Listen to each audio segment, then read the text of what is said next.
Pierre Palmade est très vite tombé dans les affres des nuits parisiennes et n'a pas réussi à se sortir de ses addictions malgré de nombreuses mises en garde.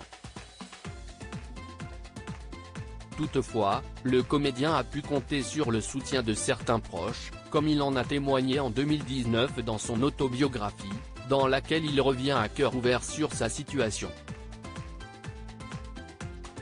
Jean-Jacques m'a toujours pardonné, notamment lorsque j'arrivais dans un sale état, expliquant avec lucidité combien ses amis dont Michel Larocque avaient pu souffrir de ses addictions. Pierre Palmade a également reconnu avoir été soutenu par Jean-Jacques Goldman, notamment lorsqu'il arrivait dans un sale état au concert des Enfoirés, qu'il a rejoint en 1993.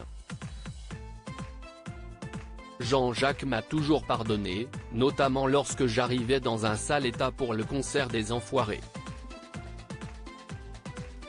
Il m'a pris sous son aile, a-t-il évoqué, poursuivant que le chanteur lui disait souvent « tu es plus abîmé qu'emmerdant ».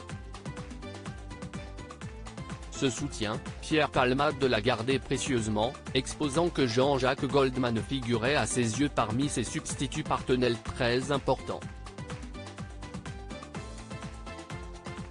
En effet, le comédien et humoriste a perdu son père alors qu'il n'avait que 8 ans, celui-ci ayant trouvé la mort dans un accident de la circulation alors qu'il se rendait au chevet d'une patiente, comme le relate Gala.